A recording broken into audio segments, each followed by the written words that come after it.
dengan harapan dan doa mudah-mudahan Allah memberikan kepada kita ketahanan, kekuatan untuk menghadapi pandemi COVID-19. Allah selamatkan kita dari penyakit menular COVID-19. Amin ya rabbal alamin. Buat diri kita, keluarga kita, anak istri kita di rumah dan masyarakat kita. Amin ya rabbal alamin. Hadirin yang berbahagia, kita lanjutkan kajian kita tentang akidah Ahlus Sunnah wal Jamaah. Pada malam ini kita akan mengangkat tema membahas tentang kajian yang berkaitan dengan kajian tasawuf falsafi. Kemarin diangkat tentang syarat-syarat mursyid, ciri-ciri orang-orang yang mursyid dalam rangka kita meraih kebahagiaan akhirat. Di dalamnya juga sudah diangkat secara tidak terlalu banyak yang berkaitan dengan tasawuf sunni, ya. Bagaimana kita harus taat kepada Allah, menjalankan dengan memperbanyak sholat, memperbanyak puasa dan lain sebagainya, kemudian menjauhkan segala kemaksiatan batin. Itu bagian dari tasawuf sunni. Nah, sekarang kita akan kupas bagian di mana akan diangkat tentang ada apa dengan tasawuf yang lainnya, yaitu tasawuf falsafi. Ada pada halaman 45. Kita baca bukunya. Bismillahirrahmanirrahim. Wa ala talibit tasawufis sunni an ya'rifa anna hunaka tasawufan falsafiyan wa huwa at-tasawwufu alladhi tamtaziju fihil adwaqus sufiyatu bil anzaril aqliyati wa tusta'malu fihil istilahatul falsafiyatul mustamaddatu minal masadiril muta'addidati. Laqad zaharat min hadzal naw'i minat tasawwufi inhirafatun tuaddi ila fasadin kabirin fil aqidati wasyari'ati wal haqiqati wa minal inhirafat allati zaharat min hadha at-tasawwufi awalan al-qawlu bil intiqali wal muradu bihi intiqalu aini sifatir rububiyyati ilal abdi fahuwa muhalun wa zahirul butlani. Thaniyan al-qawlu bil ittihadi wal muradu bihi anna al-abda sara huwa rabbu hadha qabulun batilun. Thalithan al-qawlu bil hululi wal muradu bihi anna ar-rabba halla bil abdi awil abda halla fir rabbi wa hadha qawlun batilun wa muhalun. Rabi'an al-qawlu bi wahdatil wujudi dhahaba ashabu hadzal qawli ila tauhidillahi wal alami wa yaz'umuna anna kulla syai'in huwa Allahu wa hadzal madhhabu qadimun akhadat bihi al-barahimaniyatu war-rawaqiyatu wal-aflatuniyatul jadidatu was-sufiyatu. Laqad intasharat hadhihi al-fikratu indal mufakkirinal gharbiyyin fil 'asr al-hadithi wal ma'asir wa najidu hadhihi al-fikrata fil 'alamil islami 'inda sufiyatit tasawwufil falsafi wa hiya fikratun batilatun tasarrabat ila al-'alamil islami an tariqi tarjamatis thaqafatil ajnabiyyatil fasidati. Wallahu a'lam bishawab.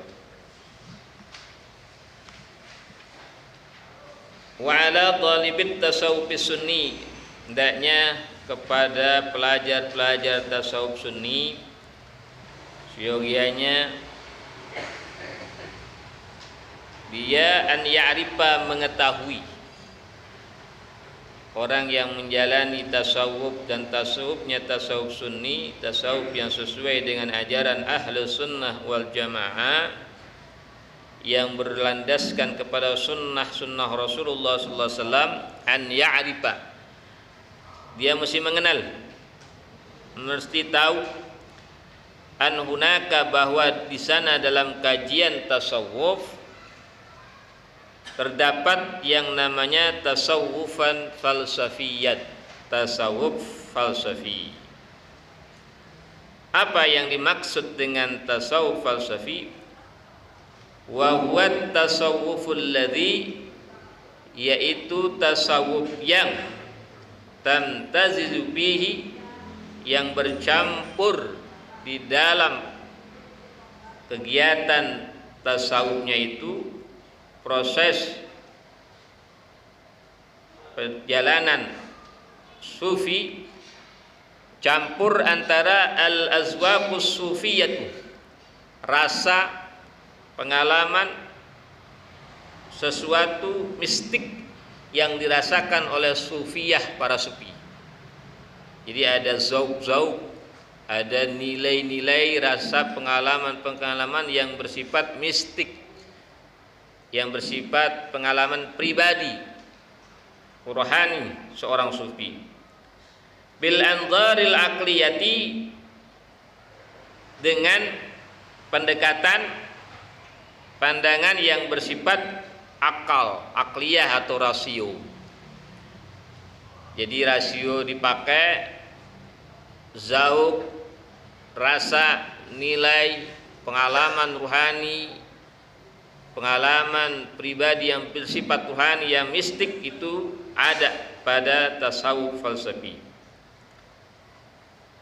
Wa tusta'malu fihi, dan digunakan di dalam tasawuf falsafi ini al-istilahatul falsafiyah, istilah dalam falsafi, al-mustamaddatu yang diambil bersumber, al-mustamiddatu yang bersumber minal masadiril muta'addidati, dari berbagai sumber yang ada. Laqad zaharat, sungguh telah nampak zahir, min hadan nau'i minat tasawufi, dari tasawuf jenis macam ini. Apa yang nampak? Apa yang muncul? Apa yang zahir? Dalam tasawuf falsafi terdapat inhirafatun, penyimpangan-penyimpangan yang disebutkan oleh Dr. Sayyid Muhammad Aqil bin Ali Al-Mahdali ini dalam bukunya. Penyimpangan-penyimpangan tu'addi, yang bisa mengakibatkan, yang menyampaikan, yang membawa, yang memberikan dampak ila fasadin kabir, kepada kerusakan yang sangat besar. Di mana kerusakannya? Fil aqidati wasyari'ati wal haqiqati, pada bidang akidah, syariah maupun hakikat, iman, Islam dan ihsan. Wa minal inhirafatil lati zaharat min hadha tasawufi, dan di antara bentuk penyimpangan-penyimpangan yang muncul, yang ada, yang nampak, yang zahir dari tasawuf ini, yang pertama al-qaulu bil intiqal, satu pandangan, satu keyakinan, satu ajaran yang disebut dengan konsep intiqal. Apa yang dimaksud dengan konsep intiqal? Intiqal itu wal muradu bihi, yang dimaksud adalah intiqalu aini sifatir rububiyyati ilal abdi fahuwa muhalun wa zahirul butlan. Jadi dalam tasawuf falsafi ada konsep intiqal, ya. Yang dimaksud dengan intiqal, pindahnya ain, zat, sifat Tuhan kepada hamba. Jadi Allah punya sifat Maha Pengasih, Maha Penyayang, Maha Menguasai, Maha Perkasa, macam-macam sifat Allah. Sifat itu dianggap, diyakini bisa pindah masuk ke dalam seorang manusia hamba Allah. Nah ini, ya. Jadi manusia kosongin sifat manusianya, sifat ana Tuhan masuk ke dalam dirinya. Nah ini yang dijelaskan bahwa mahal, nggak mungkin lah, mustahil. Masa sifat Tuhan yang luas, yang maha sempurna, yang maha tak terhingga, bisa masuk kepada satu zat manusia, makhluk yang banyak keterbatasan. Ya, nggak bisa nyampur, bisa kata, ya, sifat zat Tuhan itu nggak bisa nyampur. Sebetulnya yang ada, yang nyampur adalah sifat-sifat kemanusiaan, yang mana sifat kemanusiaan itu cerminan dari ainu sifat Allah. Jadi zat, sifat rububiyah, sifat Tuhan. Ada yang begitu. Tapi bukan ainu dari zat, dari sifat Tuhannya. Jadi Allah punya sifat-sifat yang masuk ke dalam diri seseorang ketika seseorang bertapa, seorang tahanus di suatu tempat terpencil, tempat yang sepi, lalu dia berzikir kepada Allah, kemudian dia lenyapkan segala sifat-sifat kemanusiaannya untuk menerima sifat-sifat Tuhan ke dalam dirinya, lalu dianggap ini adalah bukan sifat dirinya tapi sifat Rabb, sifat Tuhan. Nah, ini muhalun. Ya. Jangankan sifatnya, ketika Nabi Musa ingin meminta kepada Allah agar Allah muncul memperlihatkan zatnya, belum ada yang muncul wala zat wala sifat, wala zat wala sifat, tidak zat, tidak sifat yang Allah munculkan, tidak zat Allah, tidak sifat Allah, tetapi yang terjadi situasi dan kondisinya membuat Nabi Musa alaihissalam pingsan. Ya, belum ada sifat ain zat sifat Tuhan, zat sifat ain zat sifat zat Tuhan, enggak. Ya, karena Allah maha mutlak.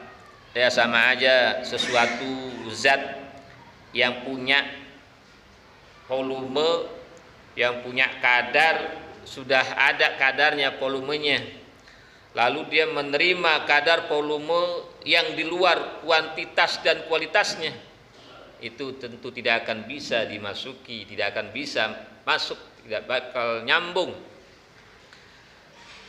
Contoh sifat matahari yang begitu panasnya, ya, sifat matahari mau dimasukin kemana?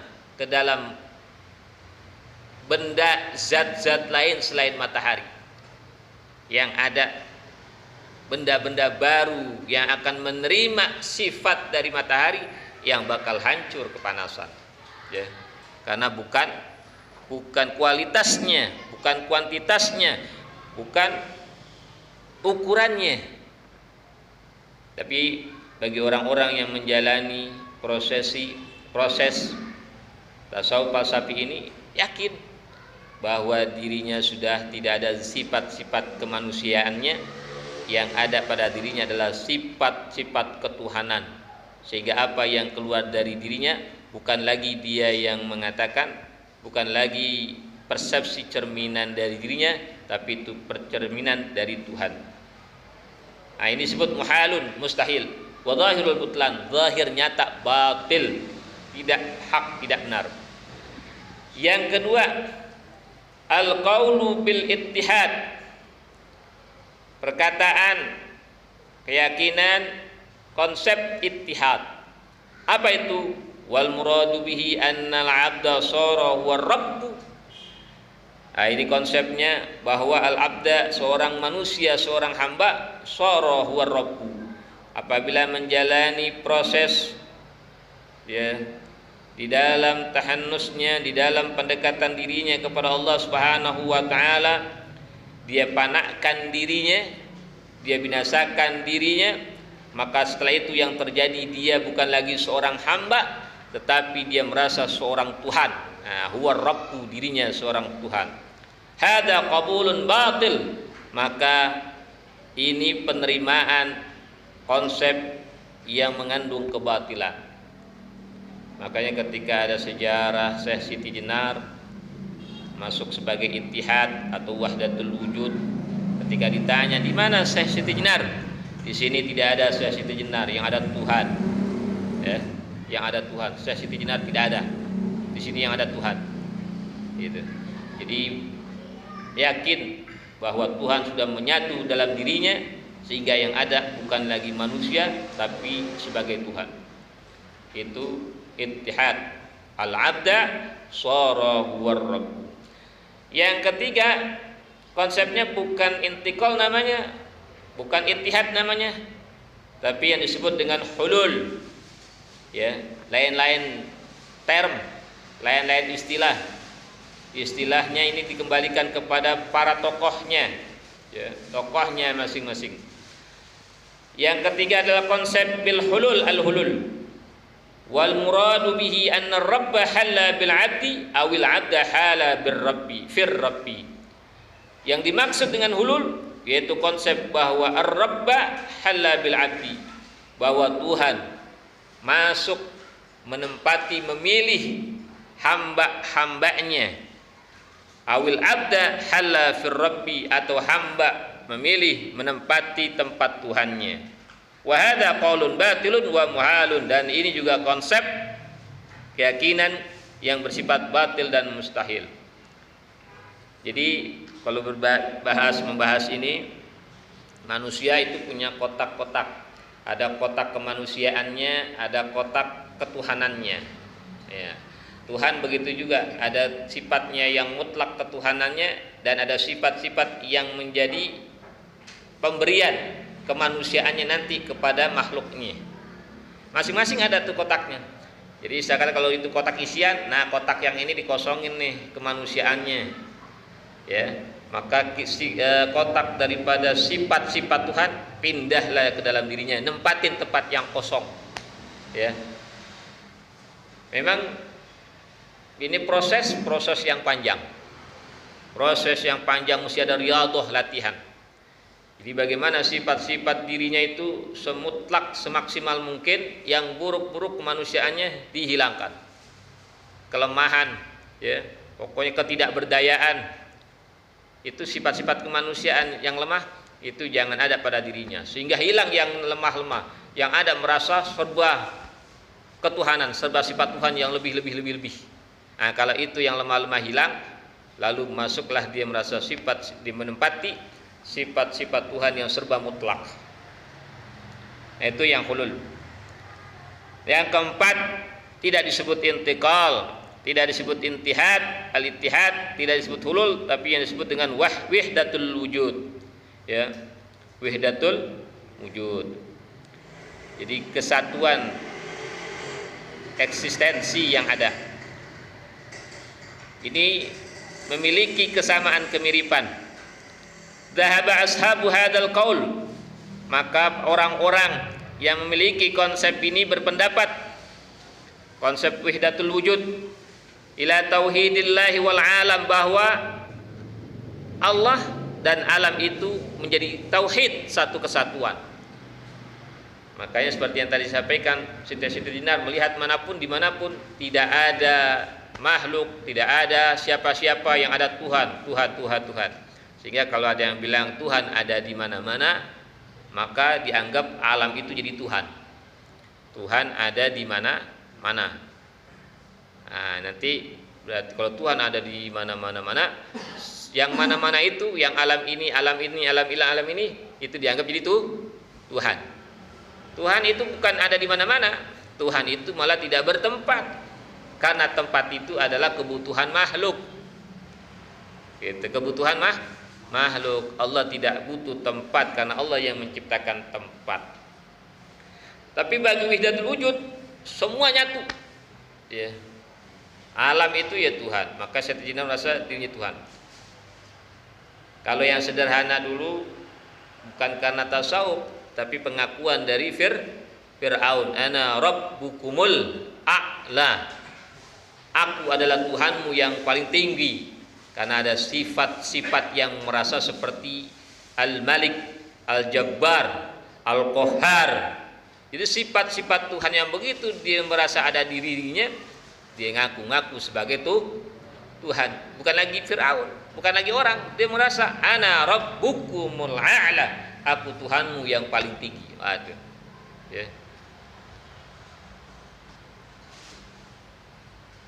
Wa yasumuna anna kulla syai'in wallah.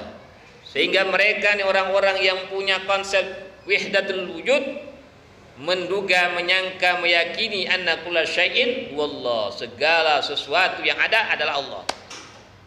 Allah di mana saja semuanya dianggap Allah. Nah itu. Jadi dia tidak memandang lagi itu makhluk-makhluk enggak. Karena dia merasa ini cerminan sifat dari sifat Tuhan, dan sifat Tuhan menyatu kepada Tuhannya, dianggap Tuhan dah. Ya.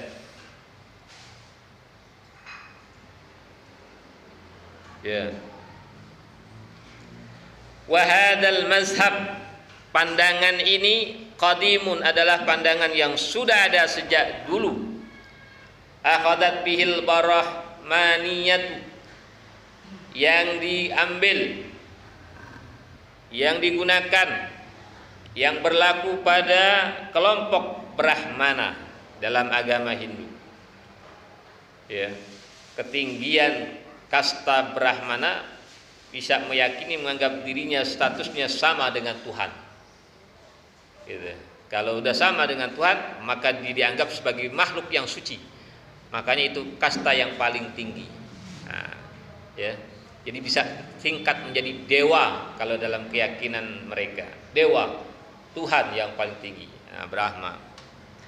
Kemudian warrawaqiyatu juga menjadi pandangan dari golongan rawaqiyah, salah satu sekte atau salah satu aliran dalam filsafat Helenisme, ya, filsafat Yunani.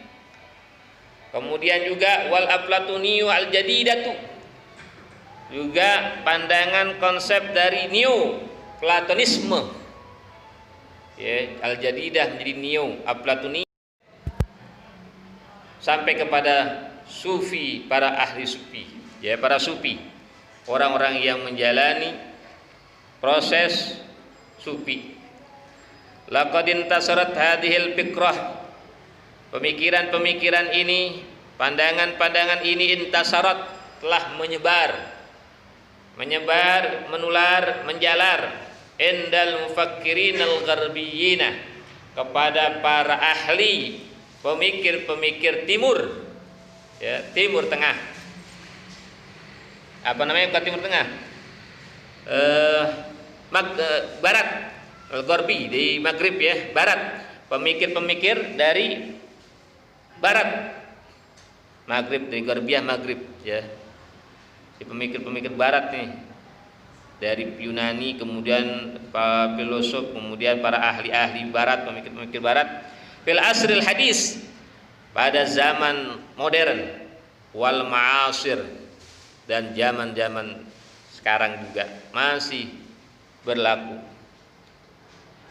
Wa najidu hadhil fikrah al-fikrata fil alamil islami, dan kita dapati, kita temukan ternyata pemikiran-pemikiran ini juga terdapat fil alamil islami, dalam dunia Islam, di kampus-kampus yang notabene bersimbol, ya, notabene ada slogan, simbol-simbol nama-nama Islam pun mempelajari kajian ini, filsafat ini, ya, yang berasal dari Neoplatonisme, Helenisme, dan lain-lainnya dari barat, ya, dipelajari dalam rangka dikaji dalam rangka untuk memahami dalam rangka untuk mengambil satu kesimpulan.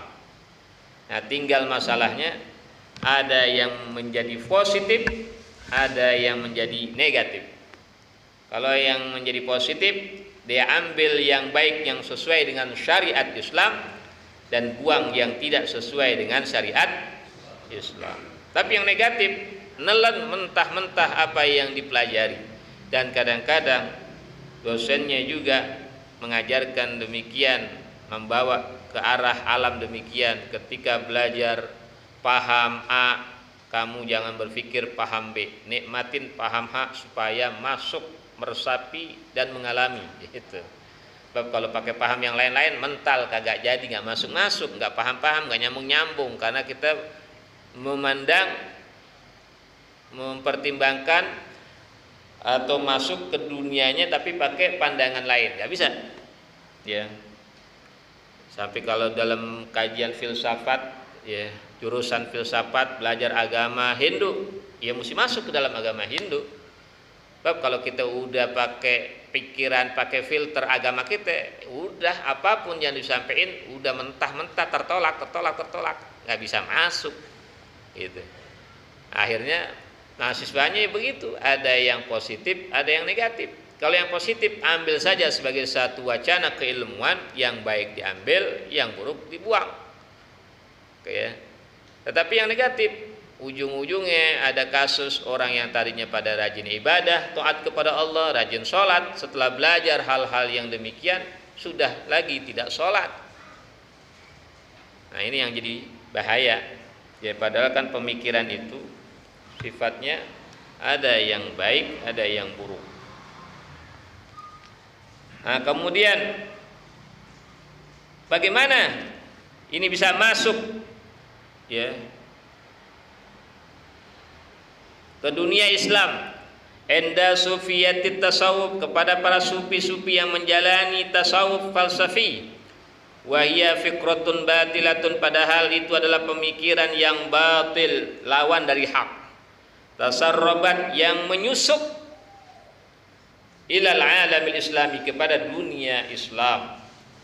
Dari mana jalannya? Antariqi tarjamatis saqafatil ajnabiyyatil fasidati, melalui jalan pendekatan metode menerjemahkan peradaban luar, bukan peradaban Islam tapi peradaban di luar Islam yang dianggap ajnabi, al-fasidati, tapi yang fasid, yang rusak, yang tidak benar, yang batil, tidak hak. Nah, melalui proses tersebut. Kemudian Said Aqil Al-Madali menjelaskan, wa nahtimul fasla bi taqdimi ta'rifit tasawuf, dan kami akhiri fasal ini bi taqdimi ta'rifit tasawuf, dengan mengetengahkan pengertian tasawuf yang dijelaskan oleh Al-Imam Al-Ghazali rahimahullahu taala. Qala, beliau berkata, falam, ketahuilah, annat tasawwufa syai'ani, bahwa tasawuf ada dua macam. Jadi ada satu kelompok Islam seperti Salafi atau Wahabi, ini sudah mentah-mentah tasawuf itu sesat, ya, dolal. Jadi tidak boleh belajar tasawuf. Nah, tapi Imam Ghazali lain ceritanya. Anna tasawuf syai'ani, tasawuf ada dua macam. Isidqi ma'allahi ta'ala, isi dari tasawuf ada dua macam. Ini tasawuf sunni yang diajarkan oleh Imam Al-Ghazali, sehingga kalau ada yang bilang kalau orang belajar tasawuf itu bid'ah, kalau bid'ah sesat, nah, maka kata Imam Ghazali, tasawuf itu ada dua hal, ada dua perkara. Kalau dua perkara ini ada, bukan dolal, bukan sesat, bukan bid'ah. Apa isinya? Isidqi ma'allahi ta'ala, di dalamnya adalah dalam rangka membenarkan, jujur, benar, yakin dengan keberadaan Allah Subhanahu wa ta'ala yang ma'iyah dengannya, bersama-sama Allah, pengetahuan, kekuasaan, penglihatan, sifat-sifatnya, maka dia akan benar.